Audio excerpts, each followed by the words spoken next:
Bueno, corregir lo que dije anteriormente, será el profesor Andrés de Francisco el que habla en el segundo lugar. Y una breve cuestión, recordar que la hoja de firmas está dando vueltas por ahí, para que todos ustedes estéis inscritos, firméis, está ahí la firma. Bueno, pues sin más le doy la palabra al profesor Andrés de Francisco.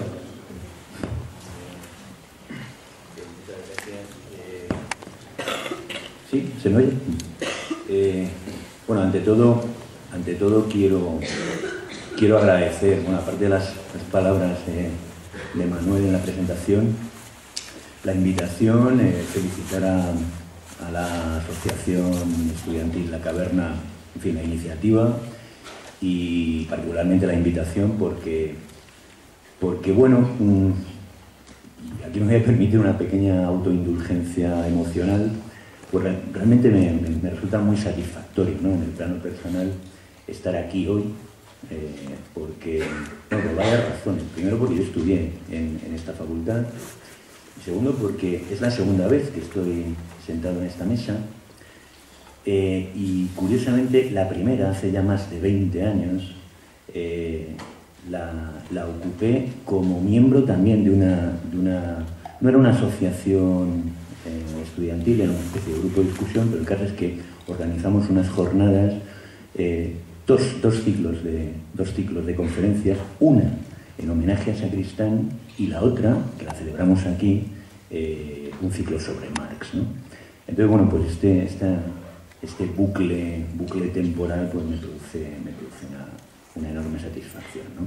También agradezco la asistencia y bueno, me permito decir que es bueno, no es tan sorprendente ya, ¿no?, con lo que está cayendo, que un Paraninfo pues esté casi lleno a las 10 de la mañana o una hora después para en fin, discutir un tema como el del comunismo, ¿no?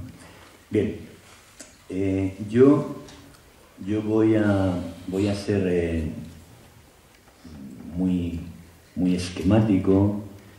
No pretendo más que construir un pequeño esqueleto conceptual con algunas ideas que me parece que están en Marx, que son fundamentales y que tienen plena vigencia, ¿no?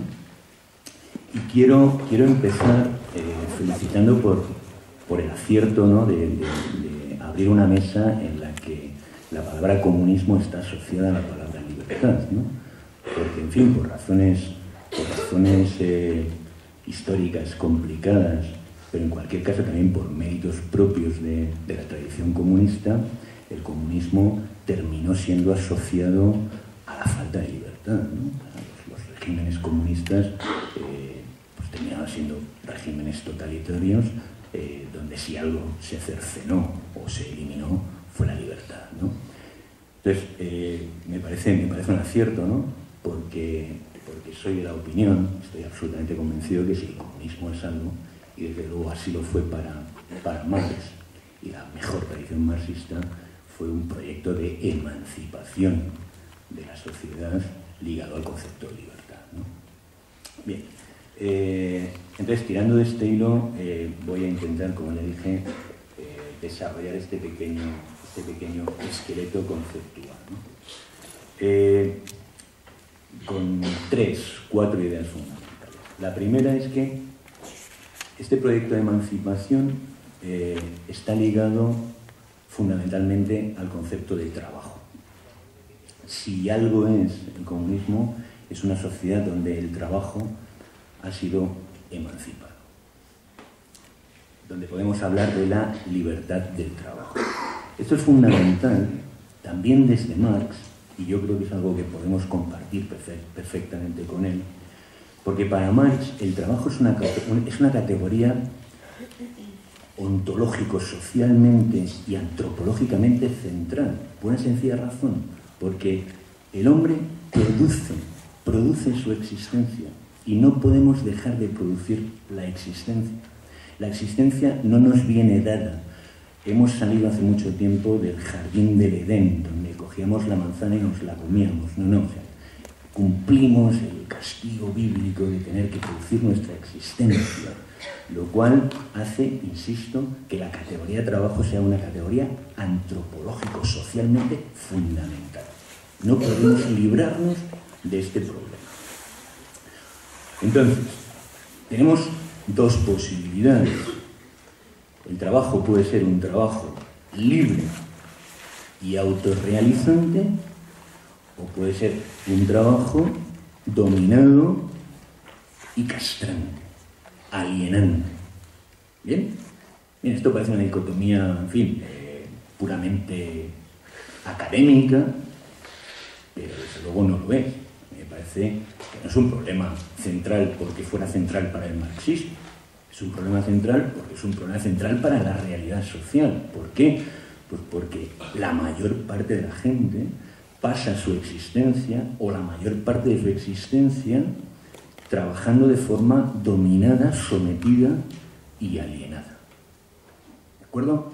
Y esto es algo sangrante, algo preocupante, porque además sabemos, Marx también sabía, pero esto ha sido perfectamente corroborado por una cantidad enorme de evidencia empírica, de finísimos estudios de psicología. Hoy sabemos, digo, que la autorrealización está ligada a la felicidad. Y está ligada a la felicidad humana. Es decir, que cuanto más realizados estemos, por supuesto en el trabajo, en la vida en general, pero en el trabajo, habida cuenta de que tenemos que producir nuestra existencia, que no podemos dejar de trabajar. Cuanto más realizados estemos en el trabajo, esa actividad fundamental de la vida humana, más felices seremos.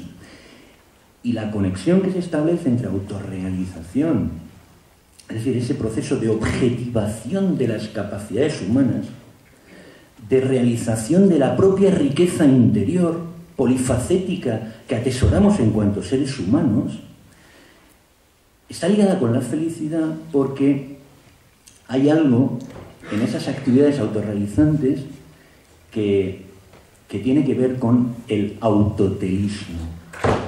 Esas actividades son actividades que hacemos por ellas mismas, que nos gratifican en sí mismas, que no son instrumentales, que no hacemos por necesidad, sino por la actividad misma. Son experiencias también denominadas oceánicas, es decir, experiencias en las que nos sumergimos y nos olvidamos del tiempo y del espacio. Se produce lo que se ha denominado la egotrascendencia. Dejamos de pensar en nosotros mismos, dejamos de mirar el reloj, dejamos de tener conciencia de nuestra propia individualidad, nos sumergimos con la actividad y en este tipo de actividades destilamos una serie de procesos, si queréis, químicos, eléctricos, neuronales, que se traducen en bienestar psíquico, ¿no? De tal manera que hay una fuerte asociación, perfectamente comprobada, entre autorrealización, autotelismo y felicidad. ¿Qué pasa cuando el trabajo está alienado? Pues que lo hacemos no por el mismo, lo hacemos por necesidad, lo hacemos por obligación, porque si no, no comemos, porque si no, no podemos alimentar a nuestra familia, y se da la circunstancia de que una vez dentro de la actividad no solamente estamos sometidos a la voluntad ajena, a la voluntad del capitalista en la relación capital-trabajo, sino que las actividades mayormente ofrecidas en el mercado de trabajo son actividades alienantes, no autorrealizantes, no autotélicas, donde por lo tanto miramos el reloj, somos conscientes de nosotros mismos, estamos deseando que la actividad acabe para irnos al ámbito de la libertad, que es el ámbito del ocio. De alguna manera el marxismo, o el proyecto comunista de raíz marxista, intenta emancipar el trabajo, insisto, porque el trabajo es una actividad fundamental porque el hombre produce su existencia. Bien, ¿dónde nos lleva esto? ¿Qué horizonte utópico nos permite dibujar? Un horizonte de desalienación, que a mi entender pasa por la recuperación de la tradición de la autogestión, de la democracia dentro de la fábrica, de la democracia industrial. Me parece que es uno de los elementos fundamentales en los que podemos, o a través de los cuales podemos pensar un modo de actividad laboral que por democrática, sea libre y por libre y autogestionada permita garantizar mayores niveles de autorrealización en la realización de la actividad. No es lo mismo que yo esté sometido a un capitalista que tiene la sartén por el mango, que sabe que además necesito el trabajo para sobrevivir, que él posee los medios de vida que yo tengo que utilizar para ganarme la propia, que por lo tanto dependo de él y estoy sometido a su voluntad. No es lo mismo que este señor me imponga las condiciones de trabajo a que yo con un conjunto de trabajadores asociados gestione mi propia actividad y decida cómo, cuánto y qué producimos, ¿no? Bien, esta es la primera idea que a mí me parece fundamental rescatar, absolutamente vigente dentro de lo que es el horizonte emancipatorio del comunismo de raíz marxista.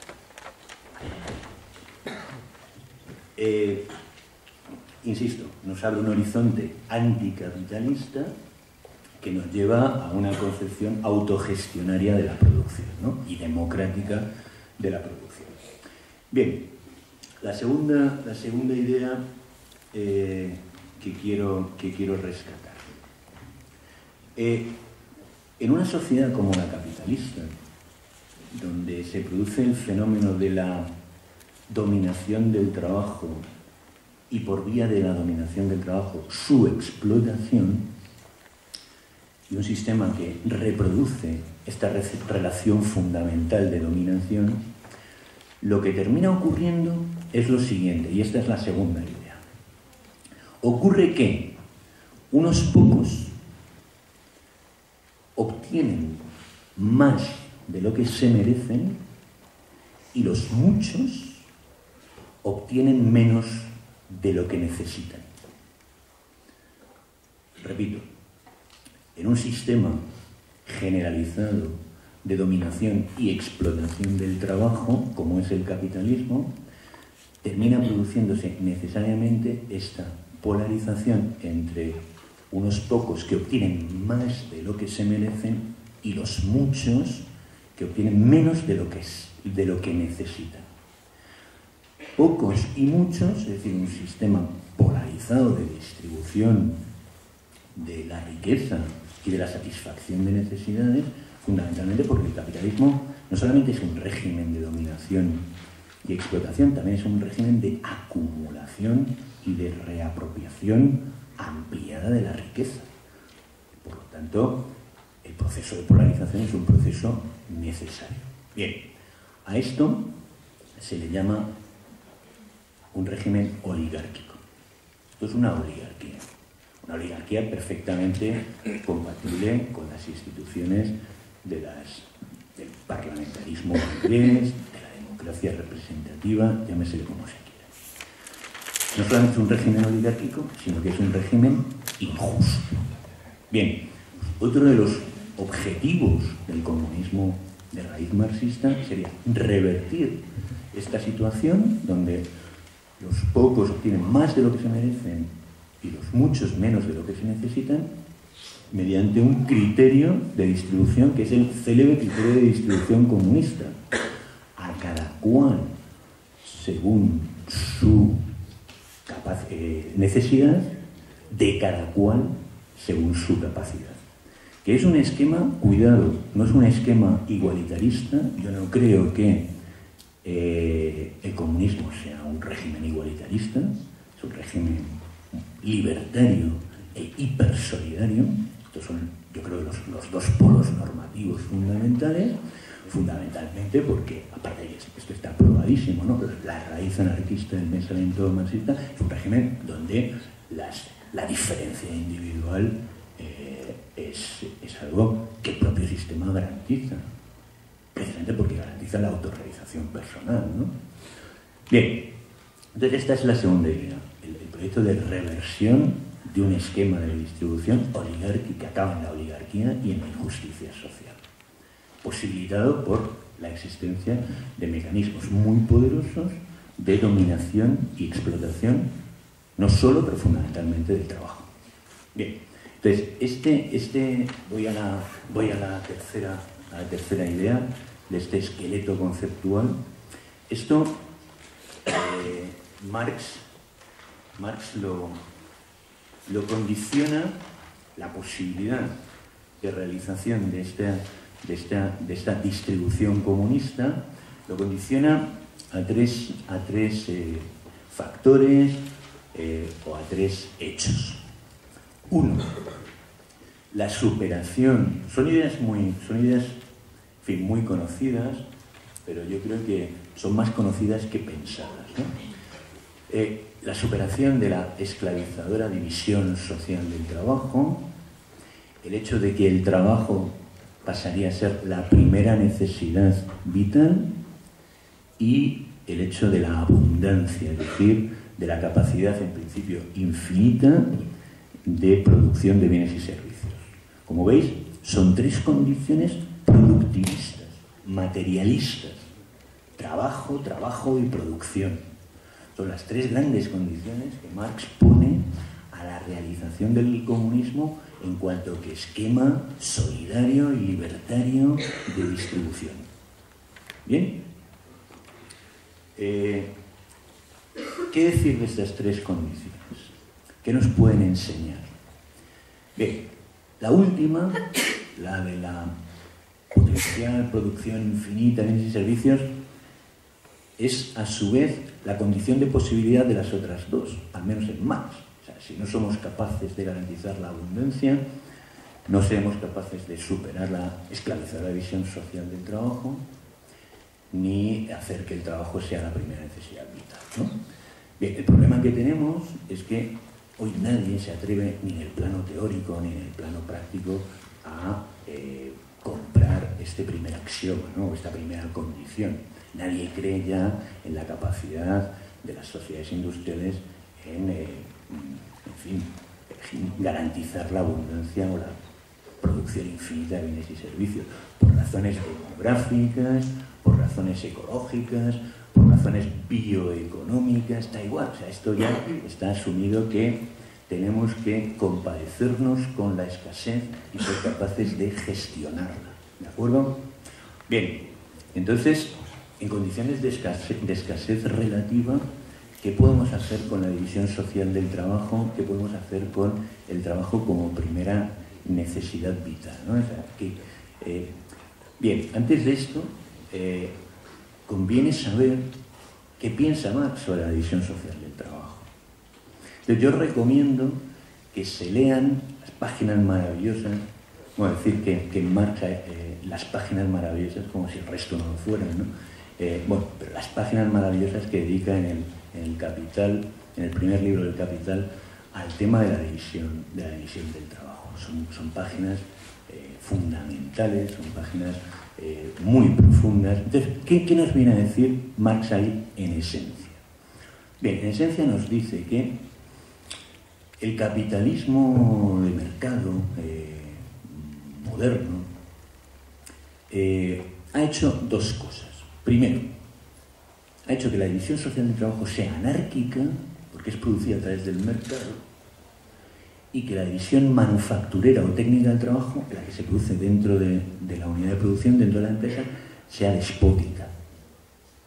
Tenemos una mezcla de anarquía mercantil en el proceso de construcción de algo tan fundamental como es la división social del trabajo. Es decir, qué producimos, cómo lo hacemos y cómo distribuimos las unidades de producción, ¿no? Ya no solamente por sectores, sino dentro de los propios sectores.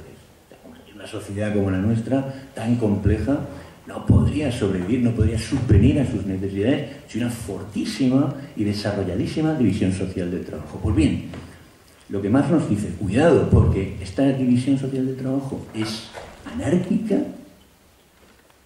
y la división técnica del trabajo, es decir, donde producimos nuestra existencia, donde realizamos el trabajo, es despótica. Bien, ¿qué propongo yo? Propongo una inversión de esta división. Hagamos que la división social del trabajo sea autoritaria, es decir, planificada, y que la división técnica del trabajo sea libre, por democrática, por internamente democrática. Y entonces Marx pone dos ejemplos que así, en una primera lectura, pueden resultar obsoletos. Pueden decir, bueno, pero ¿a qué viene que ahora alguien que está estudiando el capitalismo desarrollado nos viene a contar estos dos ejemplos? Los dos ejemplos que nos pones son, por un lado, la de la vieja comunidad campesina india y la de la comuna urbana medieval. Bien, no son ejemplos cualesquiera, son ejemplos fundamentales. ¿Por qué? Porque la vieja comunidad india es una comunidad campesina ligada a la suficiencia material, a la autosubsistencia, fuertemente politizada. Es la comunidad la que decide su propia división del trabajo y el resto, el pequeño excedente que tiene, lo vende en un mercado local. A su vez, la vieja comunidad urbana medieval también nos ofrece esta perspectiva de una fuerte politización y control político de la organización interna del trabajo, fortísimo, férreo control político del trabajo y un control no menos férreo del propio mercado local. Bien, toda la historia thomsoniana que ha contado que ha leído magníficamente, nos cuenta el proceso de disolución histórica y de penetración del capitalismo de esa vieja comunidad, tanto campesina como urbana, donde una comunidad políticamente controla sus medios de vida y asigna la distribución del trabajo, asigna la organización del trabajo y asigna el producto del trabajo política y democráticamente. Bien, esto tiene una absoluta vigencia. Primero, de forma muy concreta, porque la vieja comunidad campesina no ha dejado de ser destruida. O sea, en los países del capitalismo más avanzado lo fue en ese proceso que ya cuenta Marx, en el 17 y en el 18, de larga, durísima, violentísima, sangrienta acumulación originaria, es decir, de destrucción de la vieja comunidad y de los commons y de los bienes comunales. Pero es que a fecha de hoy 29, ¿no? 29 de noviembre, se está produciendo una masiva acumulación originaria a escala planetaria. Se está produciendo un proceso vasto, durísimo, terrible de expropiación de las comunidades campesinas del tercer mundo. De alguna manera, Marx está proponiendo aquí o está permitiendo pensar una estrategia de desmodernización y de salvaguarda o salvamento de esa vieja comunidad que garantizaba democrático-políticamente la subsistencia de los propios productores. Esto por un lado. Pero más en general, lo que esta propuesta de Marx y estos ejemplos que utiliza de la comunidad india y de la vieja comunidad urbana medieval, lo que nos están diciendo, lo que nos está proponiendo es que el comunismo tiene que optar, de la misma manera que con respecto al trabajo optaba por una estrategia de contra el capitalismo, de desalienación del trabajo, de democratización de la esfera de la producción. En este caso nos está proponiendo una estrategia general de desmercantilización de la sociedad y de repolitización de la economía. Y esto, esto es un programa. Esto es un programa que luego tiene que instanciarse dependiendo de la coyuntura, dependiendo de las correlaciones de fuerzas, pero es un programa político de repolitización y de desmercantilización. Bien, ahora bien, tampoco nos engañemos. ¿Por qué? Porque el mercado, y lo sabemos fundamentalmente desde el gran debate de los años 30 sobre la posibilidad del socialismo, el mercado es algo de lo cual no vamos a poder prescindir dado el grado de complejidad que ha adquirido la sociedad contemporánea. Fundamentalmente, y esto es algo yo creo que ha probado la ciencia económica, fundamentalmente porque el mercado no es solamente un mecanismo de asignación y distribución de bienes y servicios, es fundamentalmente un mecanismo de asignación y distribución de información. Entonces, una sociedad mínimamente compleja, no digamos ya en una sociedad máximamente compleja como la nuestra, no hay un mecanismo central de planificación que sea capaz de ejercer estas labores de computación, procesamiento, generación y distribución de la información como lo hace el mercado. Entonces, tener que convivir con el mercado no significa que políticamente estemos a favor de estrategias de desmercantilización y de repolitización de la economía. Y sobre todo en el sentido de la reversión de lo que ha sido el proceso de modernización capitalista, porque en ese proceso de destrucción de la comunidad lo que se hizo fue fundamentalmente mercantilizar, es decir, meter en el mercado, convertir en bien privado, comercializable, bienes cívico-constitutivos, bienes que son fundamentales para la integración cívica y para el ejercicio de la libertad política de los individuos. ¿Cuáles son los medios de vida? ¿Cuáles son la propia vivienda? ¿Y cuáles son el factor trabajo? Esto se mercantilizó, esto lo mercantilizó el capitalismo. Entonces, esto es una estrategia propuesta por Marx de desmercantilización y de reversión de un proceso histórico, pero en condiciones que ya no volverán, en condiciones de complejidad máxima que hacen que tengamos que convivir, pero controlar políticamente el único mecanismo de distribución, por ser un mecanismo de distribución de información que nos garantiza unos mínimos de eficiencia económica. Bien, finalmente, el cuarto concepto que quisiera desarrollar en este esqueleto es el de Estado, muy rápidamente. Una estrategia de democratización de la vida económica, de repolitización de la economía, pasa por tomarnos en serio el Estado. O sea, esto no se puede hacer sin un Estado fuerte. Ahora bien, un Estado fuerte, un Estado que tendría que ser muy intervencionista, un Estado que tendría que planificar, que tendría que redistribuir, que tendría que ser muy sensible a los grupos más vulnerables, habida cuenta de que tendríamos que convivir con el mercado, etcétera, etcétera. O sea, un Estado fuerte. Un Estado fuerte es potencialmente un aparato de dominación y un mecanismo de poder, ¿no? Entonces, y con esto termino, creo que la tradición comunista, que al menos en este esquema termina necesitando al Estado para repolitizar la vida social y económica, tendría que tomarse en serio esta tradición comunista, la propia tradición republicana y todo el conjunto de mecanismos de control del propio poder político. Por ejemplo, cosas, en fin, tan concretas como la no reelegibilidad de los gobernantes, el que los mandatos sean mandatos breves, el hecho de la accountability, ¿no? El control en el ejercicio, control ex post en el ejercicio del poder, el hecho de la división de poderes. Todo esto yo creo que es una batería de elementos que podrían formar algo así como una ingeniería institucional del buen gobierno de un Estado intervencionista. Bien, y ya termino.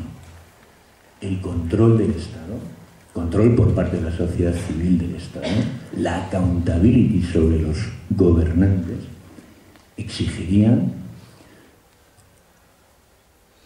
una previa formación y educación de la ciudadanía en la virtud cívica, en la vida activa.